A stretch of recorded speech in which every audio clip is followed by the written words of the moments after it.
요한복음은 크게 두 부분으로 나누어져 있어요. 1장부터 12장까지가 그 첫 번째 부분이고 13장부터 20장까지가 두 번째 부분, 그리고 21장은 에필로그로 나눌 수 있습니다. 네, 내용을 보면 1장부터 12장까지는 예수님께서 일으키셨던 7가지 놀라운 표적을 중심으로 전개되기 때문에 이것을 표적의 책이라고 부릅니다. 그리고 13장부터 20장까지는 다락방 광화가 있고 또 예수님의 잡히심과 십자가의 죽음, 그리고 영광스러운 부활로 이루어져 있어서 순환의 책 혹은 영광의 책이라고 부르기도 합니다. 그러니까 요한복음 크게 두 파트로 1장부터 12장, 그리고 13장부터 20장, 21장 에필로그에서 표적의 책, 영광의 책이라고 이로 나누어져 있어요. 그래서 오늘 본문은 1장부터 12장 표적의 책의 마지막 본문이 됩니다. 앞에서 이제 7가지 표적이 나왔었습니다.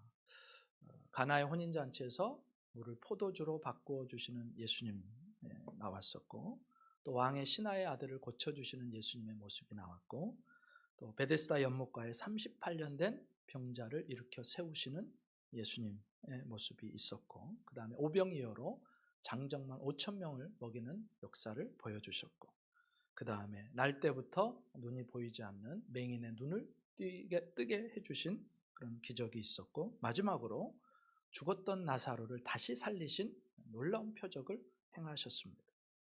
근데 이런 표적은 그냥 하신 게 아니고 예수님께서 하나님이 보내신 하나님의 아들이심을 드러내시기 위한 표적, 완벽한 표적이었습니다. 그러니까 표적 하나하나를 보면, 기적 하나하나를 보면 하나님이 아니고서는 하실 수 없는 일들을 계속해서 기록하고, 그렇게 함으로써 예수님이 하나님이 보내신 구원자, 메시아이심을 깨닫게 하려고 계속해서 이 표적들을 행하셨다는 거예요. 그리고 이 표적을 목격한 자들에게 예수님은 결단과 그리고 행동을 요청합니다. 어떤 결단이나 36절에 이렇게 나와요. 너희에게 아직 빛이 있을 동안에 빛을 믿으라. 이렇게 요구합니다. 빛을 믿으라. 그리하면 빛의 아들이 되리라. 사람들에게 하나님이 하실 수밖에 없는, 하나님이 아니고선 할 수 없는 표적들을 보여주시면서 나를 믿으라라고 분명하게 예수님이 요청합니다. 그런데 이 믿으라는 요청 앞에 사람들의 반응은 어떤가? 모두가 다 믿었을까요? 모두가 다 주님을 인정했을까요? 네, 그렇지 않습니다. 지금 우리 세상을 봐도 마찬가지죠. 37절에 그때 당시의 모습을 이렇게 표현합니다. 이렇게 많은 표적을 그들 앞에서 행하셨으나 그를 믿지 아니하니. 여러분, 하나님의 아들이신 예수님이 이 땅에 오셔서 하나님이 아니고서는 할 수 없는 기적들을 계속해서 보여주시는데, 그 기적들을 보고도 예수님을 믿지 않았다. 기적 같은 일이죠. 네, 진짜로 기적 같은 일. 예수님을 내 눈앞에 보고도 하나님의 아들이 이 땅에 오셨는데 그분을 믿지 않는 그런 일들이 있었다는 거예요. 물론 모든 사람들이 믿지 않은 것은 아닙니다. 믿는 사람도 있어요. 근데 믿는 사람이라고 다 믿는 사람이 아니었어요. 믿는 사람은 있었는데, 믿는데 그 믿는 것을 사람들 앞에서 공중에서 나는 예수님을 그리스도라고 믿습니다, 메시아라고 믿습니다, 하나님의 아들이라고 믿습니다, 그렇게 고백할 용기가 있는 사람도 그렇게 많지 않았어요. 그러니까 세 부류예요. 첫 번째는 믿지 않았다. 두 번째는 믿었는데 이중적으로 믿었다. 겉으로는 표현을 안 했다. 세 번째, 믿고 핍박받았다. 근데 이렇게 많은 표적을 행했는데 믿지 않은 사람이 그렇게 많았다는 거예요. 그래서 깨달아야 돼요. 기적이 꼭 믿음을 만들어내지 않더라는 거예요. 나한테 기적을 보여주면 내가 믿겠다. 천만에요.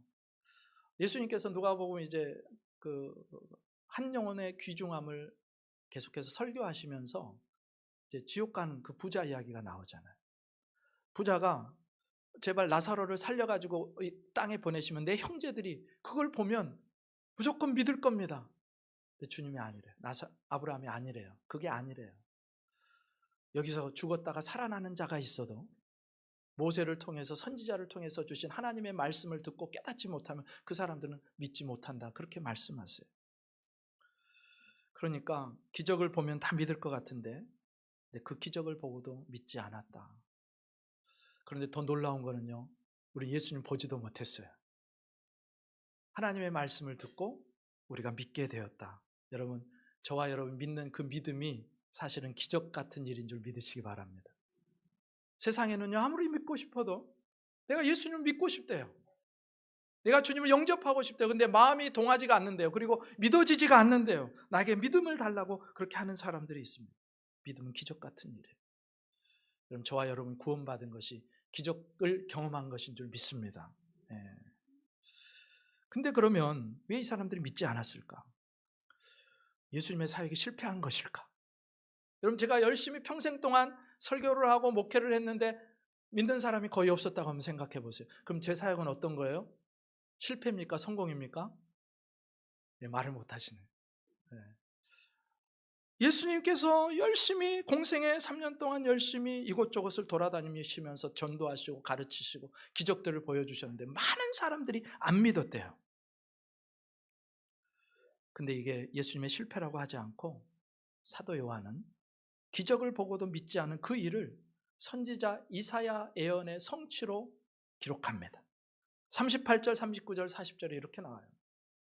이는 선지자 이사야의 말씀을 이루려 하심이라. 이르되 주여 우리에게서 들은 바를 누가 믿었으며 주의 팔이 누구에게 나타났나이까 하였더라. 그들이 능히 믿지 못한 것은 이 때문이니 곧 이사야가 다시 일렀으되 그들의 눈을 멀게 하시고 그들의 마음을 완고하게 하셨으니 이는 그들로 하여금 눈으로 보고 마음으로 깨닫고 돌이켜 내게 고침을 받지 못하게 하려 함이라 하였음이더라. 유대인들의 불신앙을 설명하기 위해서 이사야의 예언을 인용하는데 왜 예수님을 믿지 않았느냐? 본문의 표현대로 하면요, 하나님께서 그들의 마음을 완고하게 하셨답니다. 하나님 편에서 이스라엘 백성이 눈으로 보고 마음으로 깨닫고 돌이켜서 하나님께 고침을 받지 못하도록, 구원받지 못하도록, 아예 그들이 보지 못하고 듣지 못하고 깨닫지 못하도록 그들의 마음을 딱딱하게 돌처럼 만드셨다는 거예요. 근데 이렇게 생각하면 문제가 되죠. 못 믿는 책임이요, 믿지 않는 책임이요, 백성들에게 있는 게 아니라 하나님께 있는 것이 됩니다. 아니, 믿지 못하도록 마음을 딱딱하게 만들어 놓고 나중에 가서 너 왜 안 믿었어라고 하면 뭐라고 대답해야 돼요? 여러분, 어떤 사람에게 주님이 그 마음을 딱딱하게 만들고 말씀이 들어가지 않게 만들어 놓고 나중에 가서 야, 너 왜 안 믿었어? 그러면 여러분 어떻게 대답해야 돼요? 하나님이 나를 그렇게 만들었잖아요 라고 할 수 있잖아요. 하나님 책임 아닙니까? 그렇게 할 수 있잖아요. 네, 그래서 설교가 필요해요. 이런 부분이 설명돼야 되기 때문에. 이 말씀은요, 하나님이 어떤 사람이 원래 그럴 마음이 없었는데 그 마음이 부드러웠는데 그 마음을 강팍하게 만들고 굳어버리게 해서 결국 믿지 못하게 하고 결국 심판하셨다, 그런 이야기가 아닙니다. 하나님이 원래 부드러웠던 사람을 딱딱하게 만들었다, 그런 이야기가 아니에요. 그럼 뭐냐? 하나님이 그들의 마음을 굳게 만드신 게 아니고 그들의 마음이 이미 굳어진 상태로 있었는데 그거를 그냥 내버려 두셨다는 거예요. 그러니까 누구 잘못이냐면요, 스스로를 강팍하게 한, 스스로 마음을 딱딱하게 만든 백성들의 잘못이라는 것입니다. 하나님께서는요, 그런 그들을 그냥 내버려 두신 거예요. 이걸 이해하기 위해서 여러분 출애굽 때 바로왕을 한번 떠올려 보시면 좋겠습니다. 하나님께서 모세를 통해서 히브리 종들 내 백성을 내보내라, 절기를 지키도록 예배하도록 내보내라 라고 하셨을 때요, 하나님이 여러 번 기회를 주십니다. 그런데 그 기회가 갈 때마다 저버린 사람은 바로 왕 자신이었습니다. 스스로 말씀 앞에서 말씀을 거절하고 말씀에 순종하지 않고 자기 마음을 딱딱하게 만든 거예요. 마음을 강팍하게 했습니다. 들으면 살 수 있는, 순종하면 살 수 있는 그 하나님의 말씀을 받아들이지 않고 튕겨내기 시작합니다. 그리고 마음을 돌덩어리처럼 굳게 만들어버립니다. 하나님께서 그런 바로를 심판하시는데 어떻게 심판하시냐? 아무것도 안 하세요. 하나님 어떤 심판을 내리는 게 아니라 특별히 뭔가를 하신 게 아니라 그 강팍한 마음, 굳어진 마음대로 살라고 그냥 내어버려 두신 거예요. 신학적인 용어로 유기하셨다 그렇게 말씀합니다. 하나님은 아무것도 안 하시고 그냥 내버려 두는데 바로의 마음은 한 번 거절하고 두 번 거절하고 세 번 거절하다 보니까 그 마음이 점점점 딱딱해져서 말씀이 들어갈 공간이 없어지는 겁니다. 그리고 그렇게 거부하다가 마침내 심판을 받는 거예요. 여기서 확인해야 될 것은 뭐냐? 하나님은 처음부터 그렇지 않은 사람 안에 강팍한 마음을 창조하시는 분이 아니라는 거예요.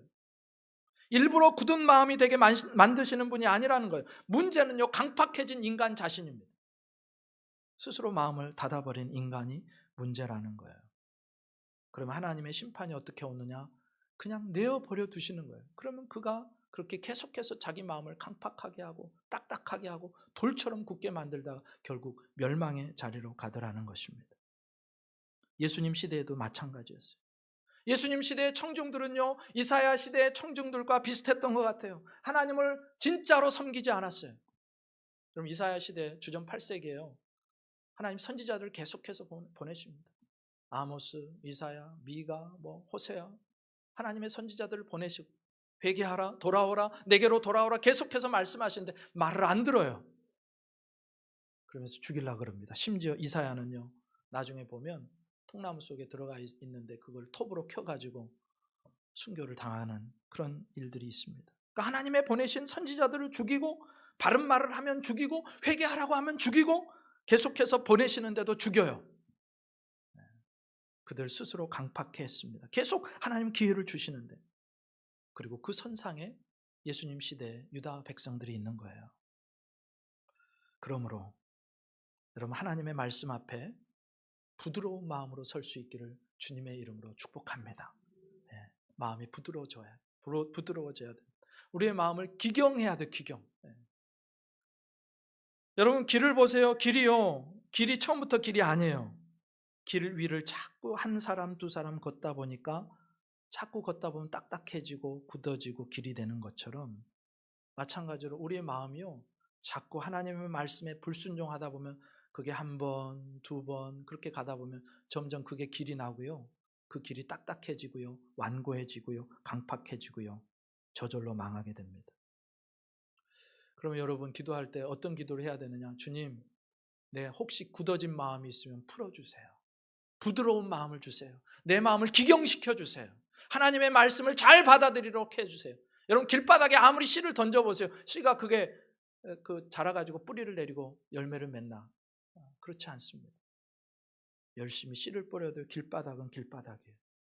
근데 우리의 마음이 기경되어지고 부드러워지고 그 안에 씨가 뿌려질 때 뿌리를 내리고 자라서 열매 맺게 되는 줄 믿습니다. 그래서 여러분, 굳었던 마음이 혹시 있다면 풀어지시기를 축복합니다. 그래서 주님을 볼 수 있는 눈이 열리고 하나님의 말씀이 들려지고 말씀이 꿀송이같이 달고 그 말씀의 씨앗이 내 안에 떨어져서 30배, 60배, 100배의 결실을 맺을 수 있기를 주님의 이름으로 축복합니다. 네. 그러니까 이렇게 지금 예수님의 표적을 보고도 믿지 않았던 사람이 있는가 하면, 한쪽에서는 그래도 예수님을 믿었던 많은 관원이 있었다고 오늘 본문이 우리에게 얘기해 줍니다. 근데 이들도 문제가 있어요. 무슨 문제냐? 드러내놓고 예수님을 나의 구주이십니다, 예수님이 그리스도십니다, 예수님이 하나님이 보내신 자이십니다 라고 고백을 못하는 거예요. 42절 43절이 이렇게 나와요. 그러나 관리 중에도 그를 믿는 자가 많되 바리새인들 때문에 드러나게 말하지 못하니 이는 출교를 당할까 두려워함이라. 그들은 사람의 영광을 하나님의 영광보다 더 사랑하였더라. 보시면요, 관리 중에도요, 믿는 자가 많았대요. 믿는 척하는 사람이 아니라 진짜로 믿는 자가 많았대요.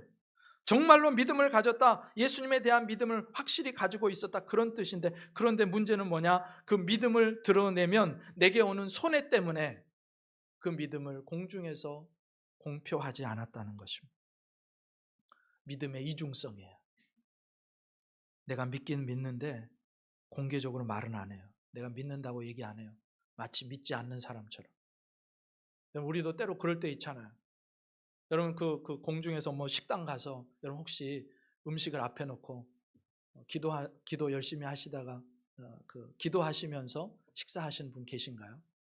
남들이 볼까봐 밑에 뭐 동전 하나 떨어뜨려 놓고 이렇게 내려갔다 오면서 주님 감사합니다 하고 기도하시면서 혹시 드시는 거 아니에요? 이 사람들이 이랬다는 거예요. 믿음을 공개적으로 드러내지를 못해요. 그럼 왜 그랬느냐? 손해 때문에. 출교를 당할까 두려워서.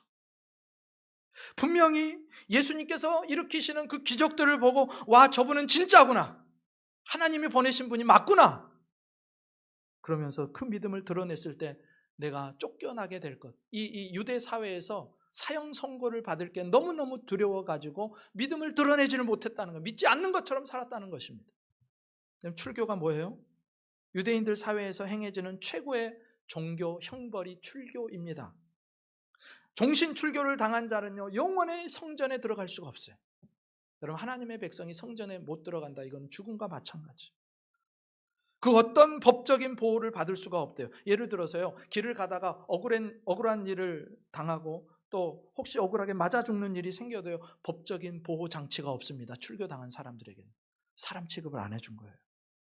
다른 사람들과 교제가 불가능해요. 게다가 출교당한 자가 죽었을 때는요, 그 사람을 위해서 곡해주지도 않는답니다.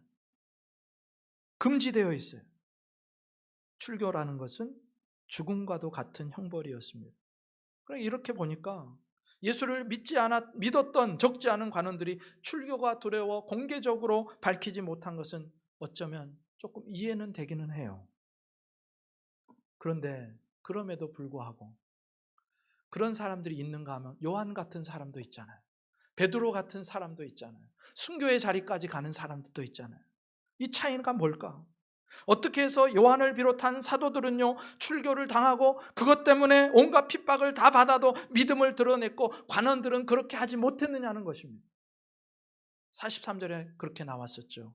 그들은 43절, 그들은 사람의 영광을 하나님의 영광보다 더 사랑하였더라. 눈에 보이는 현실을 보이지 않는 하나님보다 더 크게 느꼈다는 거예요. 하나님은 지금 안 보이고 하나님 내게 지금 어떻게 하실지 모르는데 지금 당장 나에게 해를 줄 수 있는 사람들은 저 사람들이라는 거예요. 바리새인들이라는 거예요. 종교 지도자들이라는 것입니다. 이런 본문에서 영광을 뜻한 이 독사라는 단어가 있는데 능력, 판단, 생각, 칭찬이라는 뜻을 동시에 지니고 있어요. 그래서 이렇게 풀어서 이야기할 수 있습니다. 관원들이 주님을 믿으면서도 실은 주님을 믿는다고 하면서도 밝히지 못한 이유가 뭐냐? 주님의 능력보다 인간의 능력을 더 믿었다는 거예요. 하나님의 판단보다 인간의 판단을 더 존중했다는 거예요. 하나님의 칭찬보다 인간의 칭찬을 더 사랑했다는 거예요. 지금 내 눈에 하나님 안 보이니까 그분이 나를 칭찬하는지 안 하는지는 모르겠고 저 사람들이 나를 칭찬해주면 그것으로 좋은 것이고 나를 계속 몰아세우면 나는 힘드니까 당장 힘들지 않는 길을 택했다는 것입니다. 반대로 요한을 비롯한 사도들은요, 인간의 판단과 생각과 능력보다 하나님의 판단과 생각과 능력을 더 존중하고 중요시했다는 거예요. 인간의 알아줌, 인간의 칭찬이 아니라 하나님의 칭찬을 기대하고 있었기 때문에 지금 당장 내게 오는 고난을 견딜 수 있었다는 것입니다. 이 사람들은요, 보이지 않는 하나님을 내 눈앞에 계신 것처럼 보았다는 거예요. 지극히 유한한 내가 하나님의 피조물이고 하나님이 영원자시고 창조주시요 전능자이심을 알았기 때문에 그 다른 관원들은 믿었음에도 불구하고 표현하지 못했지만 사도 요한을 비롯한 하나님의 사람들은 계속해서 그 믿음을 고백했다는 거예요. 그러니 믿음을 드러내는 것 때문에 오는 여러 가지 손해와 불이익을 감수하고 그 길을 묵묵하게 계속해서 걸어갈 수 있었습니다. 이 사람들이요, 출발점이 다른 거예요. 관원들은요, 진짜 하나님 앞에 내가 서 있다는 사실을 몰랐어요. 나는 티끌과 같은 존재예요. 내 인생이 그렇게 길지 않다는 사실을 몰랐어요. 알았으면 그렇게 안 하죠. 하나님이 살아계시고 내가 하나님 앞에 서서 내 인생을 결산할 날이 온다는 것을 알았다면 그는 그렇게 이중적으로 할 수 없죠.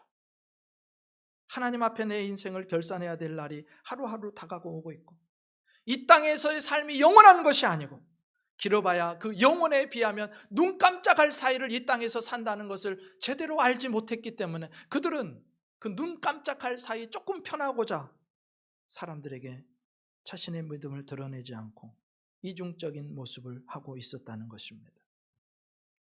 그들은 하나님의 영광을 보지 못했어요. 인간의 영광의 허망함을 보지를 못했어요. 그럼 저와 여러분 그러지 않기를 주님의 이름으로 축복합니다. 우리는 알아야 돼요. 이 땅이 전부가 아니라는 사실을 알아야 되고, 우리가 사는 이 지금 많이 기술도 발달하고 의학이 발달해서 100세 시대라고 하는데, 그런데 그 100년이라는 시간이요, 그렇게 길지 않은 시간임을 아셔야 됩니다. 영혼에 비하면 눈 깜짝할 사이라는 것. 사람의 칭찬이 아니라 그래서 우리가 하나님의 칭찬에 목마른 자들이 되어야 될 줄 믿습니다. 영원한 하나님의 나라를 바라보고 살아야죠. 이렇게 예수님의 표적과 그에 대한 두 가지 반응을 기록한 사도 요한은요, 표적의 책 마지막 부분 이제 44절부터 50절에서 예수님의 말씀을 통해서 전반부를 요약하는데, 예수님이 어떤 분이신지를 이렇게 설명합니다. 44절, 45절.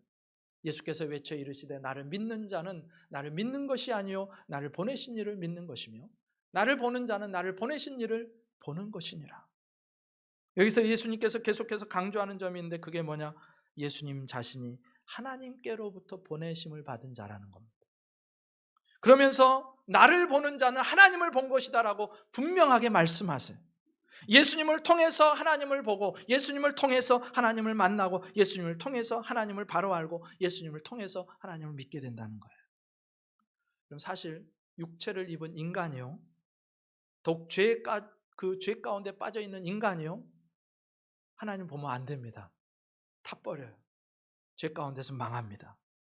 그래서 성경은요, 하나님을 본 사람이 없다 그래요. 하나님과 가장 친밀했던 모세조차도 하나님이 그 얼굴을 안 보여주세요. 그리고 모세를 그 바위 속에 덮어놓고 가려두셨다가 하나님의 뒷모습만 보여주세요. 거룩하신 하나님이요, 죄인을 만나면 충돌해서 그 죄인은 그냥 그 인생이 끝나버리기 때문에, 그런데 그렇게 우리가 하나님을 직접 볼 수 없기 때문에 자신을 직접 인간에게 보여주시기 위해서 이 땅에 친히 보내신 분이 바로 2위, 3위 하나님 중에서 2위이신 예수 그리스도시라는 겁니다. 그래서 예수 그리스도의 말씀을 통해서, 그분의 일거수일투족을 통해서 그분 직접 보여주시기 위해서 하나님 아버지께서 당신 자신을 인간에게 예수 그리스도를 통해서 속속들이 다 보여주셨어요. 제자 중 하나가 예수님께 그런 얘기를 해요. 예수님, 하나님을 보여주세요. 아니, 지금까지 네가 나를 옆에서 보고도 하나님을 보여달라고 하느냐? 나를 본 자는 하나님을 본 자다라고 주님이 분명하게 말씀하십니다. 그 이유가 뭐예요? 예수 그리스도는 성자 하나님이시고 삼위일체 하나님이셨던 까닭이에요. 근데 그 예수님께서 나는 빛으로 왔다고 말씀하십니다. 46절 말씀 함께 읽습니다. 46절 시작. 나는 빛으로 세상에 왔나니 무릇 나를 믿는 자로 어둠에 거하지 않게 하려 함이로다. 아멘. 예수님은요, 자신을 세상에 오신 빛이라고 말씀합니다. 그럼 빛의 역할이 무엇일까요? 빛은요, 어둠을 밝혀주지, 어둠을 쫓아냅니다.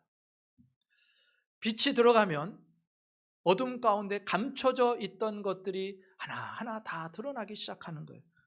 더러웠던 거, 쓰레기들도 드러나고 아주 자잘한 미세한 먼지까지도 빛 앞에서는 다 드러나게 되어 있어요. 창틈으로 들어오는 그 햇빛의 그 지하 방에 있는 수없이 떠다니는 먼지가 보이듯이 빛이 들어오면 어둠 가운데 있는 모든 것이 다 드러나게 되어 있습니다. 우리 하나님은요, 빛이신 하나님이신데, 그래서 하나님은 드러내시는 하나님이세요. 여러분, 마태복음에 나와 있는 족보를 기억하실 거예요. 거기 3명의 여인이 나오는데 누가 나오느냐? 기생 라합, 유다의 며느리 다말, 그 다음에 우리아의 아내 밧세바가 나옵니다. 기생 라합은요, 몸을 팔던 여인이었습니다. 그런데 이 사람이 예수님의 조상에, 예수님의 족보에 들어가요. 그럼 사실 족보에 여자 안 넣거든요, 보통은. 넣지 않는 게 상식입니다. 그런데 하나님은 굳이 넣지 않아도 되는데 그 여인 이름을 넣는 거예요. 이 여자를 안 넣어도 상관없고 더군다나 드러나면 부끄러운 일이니까. 여러분, 족보 가운데 우리 조상의 족보들 가운데 그런 여인이 있다면 놓고 싶겠어요? 하나님은 기록하게 하십니다. 하나님의 밝은 빛 아래 다 드러나게 하세요. 감추고 싶은 거 하나님 드러내십니다. 여러분, 유다의 며느리 다말을 생각해 보면 더 가관이에요. 며느리와 시아버지가 동침해서 아들을 낳는데 너무너무 민망한 얘기 아니에요? 애들한테 보여줄 수 없는 얘기 아니에요? 아니, 뉴스로 전해져도 이거 민망한 이야기인데 거룩한 하나님의 성경책 속에 어떻게 이런 이야기를 넣어두냐는 거예요. 게다가 우리아의 아내 밧세바 이야기도 나오죠. 다윗이 밧세바에게 솔로몬을 낳았다, 그렇게 해도 되고, 다윗은 솔로몬을 낳고 해도 되는데, 그런데 굳이 성경은 다윗은 자기 아내가 아니라 우리아의 아내에게서 솔로몬을 낳았다. 다윗이 보면요, 천국에서 펄쩍펄쩍 뛸 일입니다. 너무 수치스러운 이야기 아니에요? 솔로몬이 들어도 기분 나쁜 이야기 아닙니까? 그런데 하나님 드러내세요. 어둠 속에 살던 때에 우리의 모습에 대해서 감추시거나 숨기려고 하지 않으십니다. 이게 빛의 속성입니다. 다 드러나요. 그러니까 빛이신 예수님 앞에 서게 되면요, 지나간 나의 모든 과거의 삶이, 숨겨진 죄가, 심지어 내가 지어놓고 나도 깜빡 잊어버렸던 죄까지도 다 드러나게 되어 있는 거예요. 주님 앞에서는 그 어떤 것도 감출 수가 없습니다. 여러분, 저를 너무 믿지 마세요. 제가 이렇게 양복 입고 그냥 그럴싸하게 서 있으니까 꽤 괜찮은 사람으로 보이지만 그렇지 않을 수도 있다는 거 여러분 아셔야 됩니다. 인간이 그래요.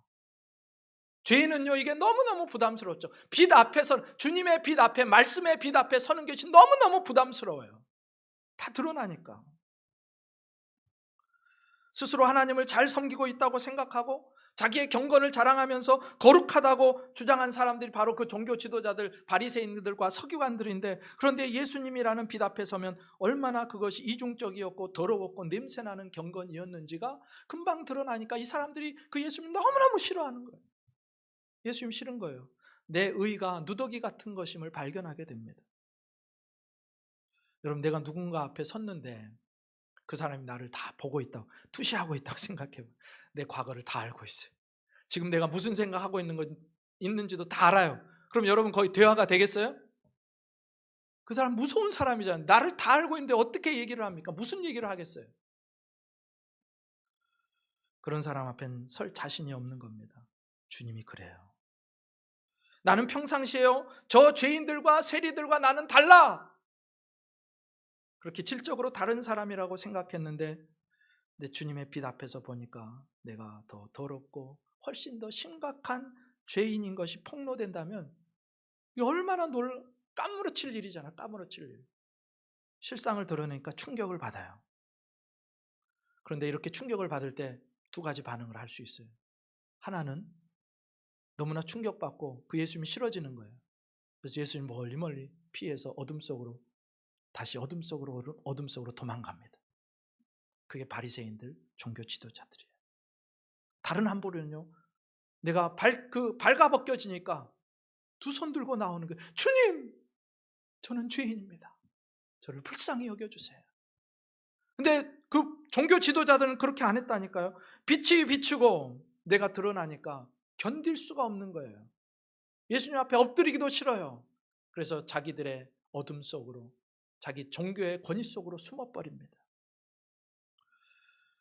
그런데 진짜인 사람은 누구냐? 나는 괜찮은 사람인 줄 알았는데. 여러분, 우리가 말씀을 펼쳐보고 읽어가다 보면요, 하나 둘이 걸리는 게 아니잖아요. 나는 그래도 괜찮은 사람인 줄 알았는데, 나는 그래도 기도도 열심히 하는 사람인 줄 알았는데, 신앙생활 열심히 한다고 했는데, 나는 주님을 기쁘시게 하는 자라고 생각했는데, 그런데 하나님의 말씀 앞에 서보면요, 내 모든 것이 다 적나라하게 드러납니다. 견딜 수가 없어요. 그런데 잘한 일이 뭐냐면 그 견딜 수 없는 감정을 가지고 십자가 앞에 두 손 들고 나가는 거예요. 주님, 나를 살려주세요. 내가 이렇게 큰 죄인인 줄 몰랐습니다. 내가 이렇게 더러운 쓰레기 같은 인생인 것을 몰랐습니다. 내가 주님의 십자가를 붙듭니다. 그렇게 겸손하게 나가야죠. 여러분, 빛 대신 예수님을 만나서 저와 여러분은 종교 지도자들의 길이 아니라 내 실상을 깨닫고 회개하고 주님 앞에 돌이키는 은혜가 있기를 주님의 이름으로 축복합니다. 그럼 아담과 하와를 생각해 보세요. 빛이 오니까, 하나님의 빛이 오니까 거기다 불순종했지요. 두려우니까 숨어버려요. 자꾸 어둠 속으로 숨는 사람이 있어요. 그러면 안 된다는 거예요. 대부분의 사람들이요, 실제로 어둠을 더 좋아합니다. 어두운 데 있으면요, 안 드러내도 되거든요.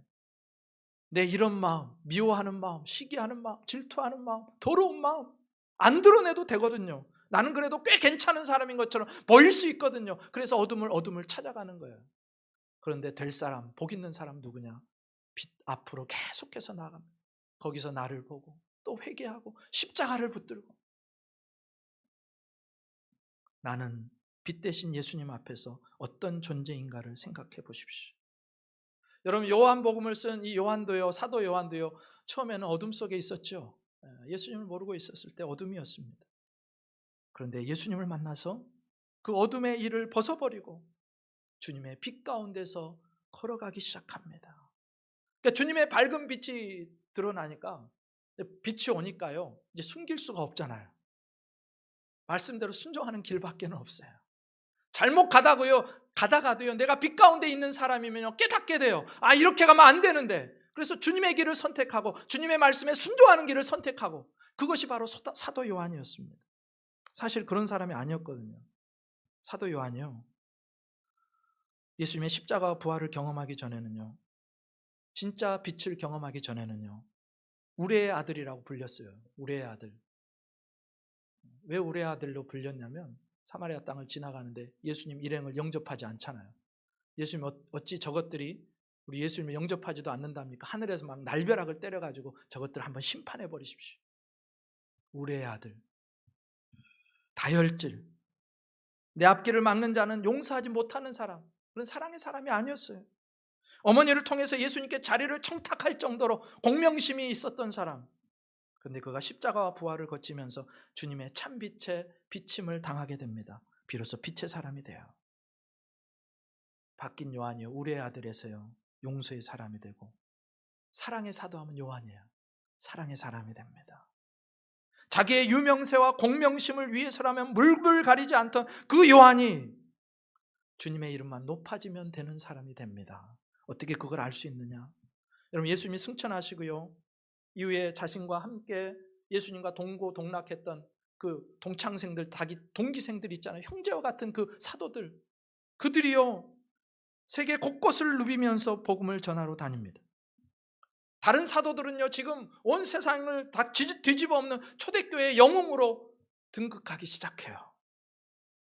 베드로는 베드로대로, 안드레는 안드레대로, 빌립은 빌립대로, 다 그들의 자리에서 하나님의 영웅처럼 순교자로 다 순교를 당하고 죽습니다.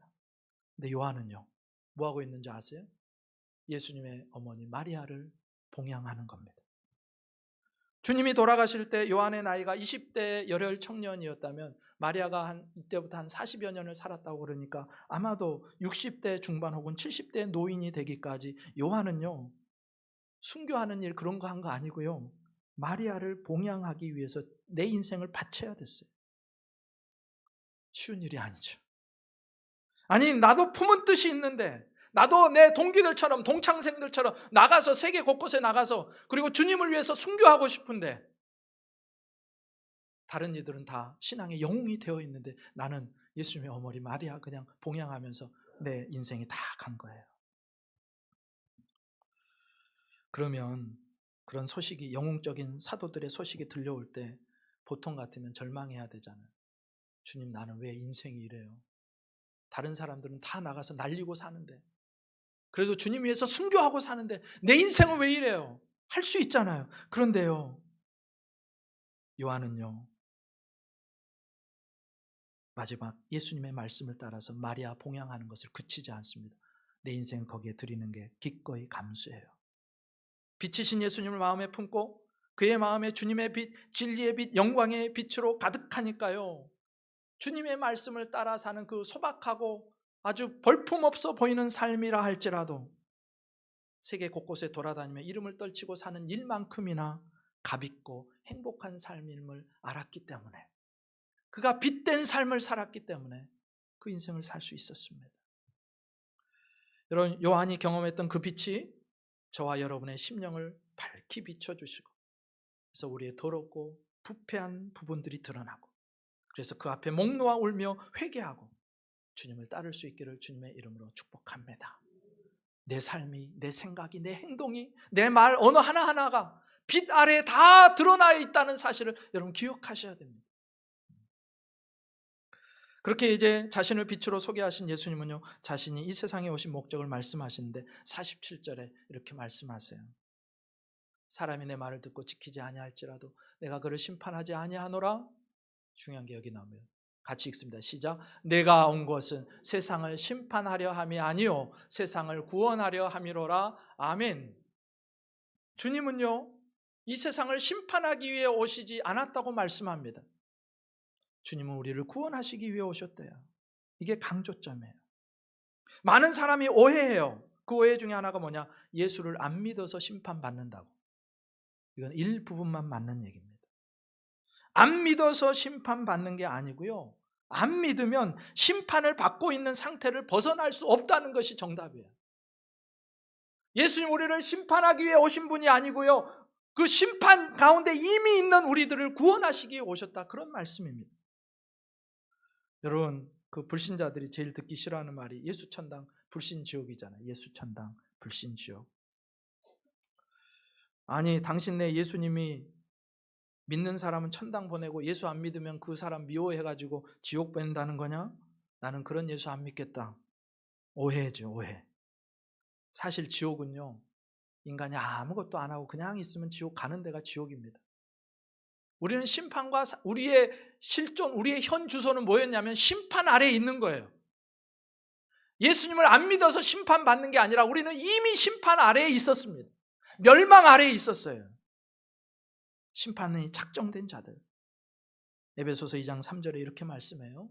전에는 우리도 다 그 가운데서 우리의 육체의 욕심을 따라 지내며 육체와 마음에 원하는 것을 하여 다른 이들과 같이 본질상 진노의 자녀이었더니. 저도 그렇고 여러분도 그렇고 세상에서 사는 사람도 그렇고 모두가 다 본질상 진노의 자녀였다. 무슨 말이에요? 결국 지옥 가게 될 인생들이었다는 거예요. 예수님 안 믿어서 지옥 가는 게 아니라요, 결국 본질상 태어날 때부터 망할 수밖에 없는 존재들이었다는 것입니다. 근데 예수님 오신 거예요. 왜요? 그렇게 지옥 갈 수밖에 없는 심판 아래에 있는 우리들을 건져내시기 위해서 오셨다는 거예요. 그러니까 그 예수님을 꼭 붙들면 지옥에 가지 않지만, 예수님이 오셨는데도 안 믿으면 본래 지옥 가기로 되어 있던 그대로 지옥에 간다는 뜻입니다. 이 뉘앙스를 잘 이해하셔야 돼요. 예수님은요, 우리를 심판하시기 위해 오신 게 아니라 심판 아래에 이미 있었던 우리들을 구원하시기에 오셨다. 요한복음 3장 16절 이렇게 말씀하잖아요. 하나님이 세상을 이처럼 사랑하사. 여러분, 그 세상이 어떤 세상인 줄 아세요? 심판 아래에 있던 세상입니다. 심판이 작정된 세상, 심판받아 마땅한 세상, 심판 이외에는 답이 없는 세상. 그런데 그 망할 세상을 주님이 이처럼 사랑하사. 하나님 우리를 너무너무 사랑하셔서 지옥 형벌이 작정되어 있는 우리 인생들을 사랑하셔서 독생자 예수 그리스도를 보내주셨다, 그거예요. 그래서 독생자를 주셨으니 이는 그를 믿는 자마다 멸망하지 않고 영생을 얻게 하려 하심이라. 하나님이 그 아들을 세상에 보내신 것은 세상을 심판하려 하심이 아니요 그로 말미암아 세상이 구원을 받게 하려 하심이라. 세상이 구원을 받게 하려고 예수님을 보내셨지 세상을 심판하려고 보내신 게 아니라는 뜻입니다. 네. 그러니까 예수님을 안 믿어서 심판받는 게 아니고요, 원래 죄인이어서 심판이 작정되어 있던 존재가 우리들이라는 거예요. 그럼 생각해 보세요. 인류는 마치 급류에 떠내려 가다가 마침내 죽을 수밖에 없는 그런 상황이에요. 이곳이 급류가 흘러간다고 생각해 보세요. 세상 사람들이 여기에 다 빠져 있어요. 여기에 마침은요 불못이에요. 끝나면 이제 불못의 심판을 받습니다. 여러분, 지옥 가는 거 절대 어렵지 않아요. 가만히 있으면 지옥 가요. 그 급류에 떠내려가서 가만히 있으면 지옥 갑니다. 그런데 그 지옥 갈 모든 인생들을 하나님이 너무너무 사랑하셔서 구명 밧줄을 던져주신 거예요. 잡기만 해라. 그러면 산다. 근데 하나님이 보내신 아들과 상관없이 예전처럼 살면 그냥 지옥 가는 겁니다. 그 구명밧줄 안 잡으면 지옥 가는 거예요. 그래서 주님은 우리를 심판하시기 위해서가 아니라 구원하시기 위해서 오셨다. 여러분, 저와 여러분이 사랑이신 예수님, 우리를 구원하시러 오신 그 예수님 있는 그대로 믿어지는 은혜가 있기를 주님의 이름으로 축복합니다. 그리고 이 구원의 주님을 세상에 전해야죠. 그리고 이 세상을 구원하러 오신 예수님께서 말씀을 하세요. 마지막으로 말씀하세요. 48절. 나를 저버리지 말라는 거예요. 내 말을 받지 아니는, 내 말을 그냥 흘려듣지 말라는 것입니다. 심판할 리가 있으니 곧 내가 한 그 말이 마지막 날에 그를 심판하리라. 우리의 미래는요, 인생의 미래는요, 그 주님의 말씀에 어떻게 반응하는가에 달려 있습니다. 예수를 따르는 자는, 예수님을 믿는 자는, 그 급류에서 나에게 던져주신 그 생명의 밧줄을 붙드는 자는 구원하시고 영생을 얻게 하시지만, 여전히 예수님의 말씀을 듣지 않고 예수님과 상관없이 가는 그 인생은 결국 심판받아 영원한 불못에 떨어진다고 말씀합니다. 오늘도 주님 우리에게 도전하세요. 나는 하나님으로부터 온 하나님의 아들이다. 나는 세상의 빛이다. 나는 세상을 구원하기 위해 왔다. 그러니 나를 믿어라. 당시 유대인들에게 선포하셨던 그 예수님께서 2000년이 지난 지금 우리에게도 동일하게 말씀하시는 것입니다. 그 예수님 하나님의 아들로 믿고 그분의 빛 아래에서 살아갈지, 아니면 예수님을 거절하고 여전히 어둠 가운데서 살아가다가 영원한 심판에 던져질 것인지, 부디 여기에 계신 모든 분들은 그 예수님을 믿고 그분의 빛 아래에서 하나님의 백성으로 살다가 이 땅에 가져오실 그 새하늘과 새 땅에서 영생을 누리는 모두가 될 수 있기를 주님의 이름으로 축원합니다. 기도드리시겠습니다.